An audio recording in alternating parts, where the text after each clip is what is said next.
You're asleep, surrounded by your family. The fire has burned down to a bed of dying coals. Then, something shifts in the dark just past the firelight. You don't wake up. Nobody does. Something is standing there in the shadows, watching a cave full of easy, unarmed, unconscious prey. It doesn't move any closer. Eventually, it just walks away. For most of human history, this happened constantly, and almost nothing came of it. Most nights, that fragile truce held. But there was one thing capable of breaking it, and it usually arrived with dark clouds, which raises an uncomfortable question. If you were this easy to kill in your sleep, why weren't you killed constantly? The strange part is that predators kept walking away, and the reason wasn't mercy. It was fire. Most large predators carry a deep, instinctive wariness of open flame. A fire burning at the mouth of a shelter turns an easy meal into a real risk to the predator itself.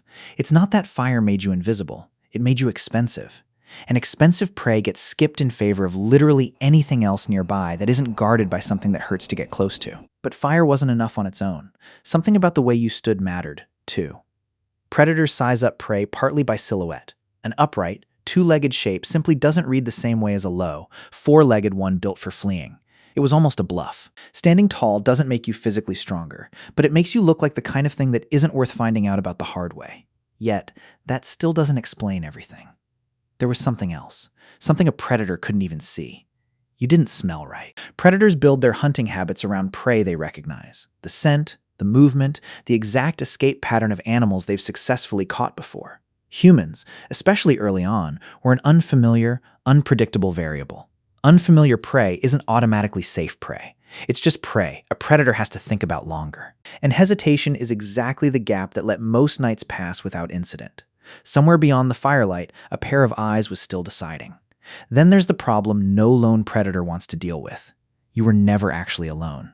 A single sleeping human is an opportunity. 15 sleeping humans packed close, with someone half awake at the edge of the group ready to shout the second anything moves, is a completely different calculation.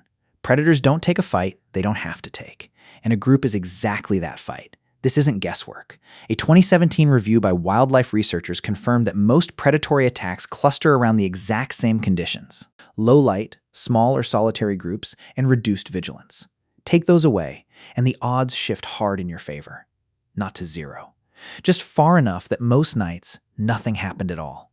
For a moment, picture sitting beside that dying fire, counting on 4 invisible advantages you don't even know you have. But most nights isn't every night. The fossil record has one case that shows exactly what happens when the odds don't hold. In 1949, at a site called Swartkrans in South Africa, researchers uncovered a juvenile hominin skull. It had 2 clean punctures in it, exactly 33 millimeters apart. When paleontologists compared the spacing to a leopard jaw recovered in that same layer of earth, it matched perfectly. Lower canines punched straight through bone as the animal carried its kill back towards somewhere quieter to feed. What killed it wasn't up for debate. But there was a pattern to when the odds broke down like that. It wasn't random. The weather rewrote the rules. Now, picture this. The rain starts. And it doesn't stop. Not for an hour, but for days. The fire you've kept alive for weeks starts hissing under the water, finding its way in. The smoke that usually curled up and warned anything off, now it just hangs low and thick, stinging your eyes. You're soaked. You're cold in a way that doesn't let you think about anything except getting warm. And somewhere out on the flooded plain, every predator that avoided you all year is having the exact same thought you are. Find the one dry place left and get inside it. A hard, multi-day storm does 3 things at once. It drowns or scatters your fire outright. It drives predators out of the open and toward the exact same dry shelters you're already heading for. And it keeps everyone's guard down because you're cold, soaked, and focused on the wrong problem entirely.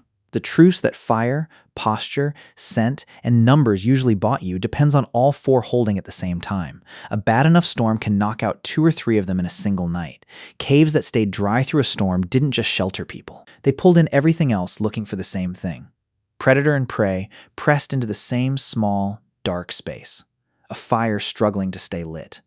Eyes too exhausted to stay alert.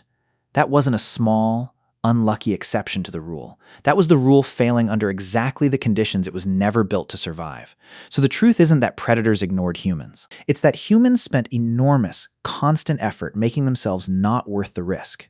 And it worked often enough that it felt like a law of nature instead of what it actually was, a fragile daily negotiation held up by a handful of specific things that could, and occasionally did, collapse the moment the weather stopped cooperating, run it all back. The fire that made you expensive, the upright stance that made you look like the wrong fight, the unfamiliar scent that bought you hesitation instead of instant recognition, the group that made a clean, quiet kill nearly impossible, a real 2017 study confirming exactly which conditions flipped those odds, and one skull from Swartkrans punctured cleanly by a leopard's jaw, proving that when those conditions failed together, the truce failed right along with them. Tonight, you'll fall asleep behind a locked door. It won't occur to you, even once, that something might be listening at the edge of the dark, deciding whether tonight is the night the math changes. That's not because the math stopped applying. It's because you're no longer the one it's being calculated against. Your ancestors spent every single night running those numbers so that you'd never have to.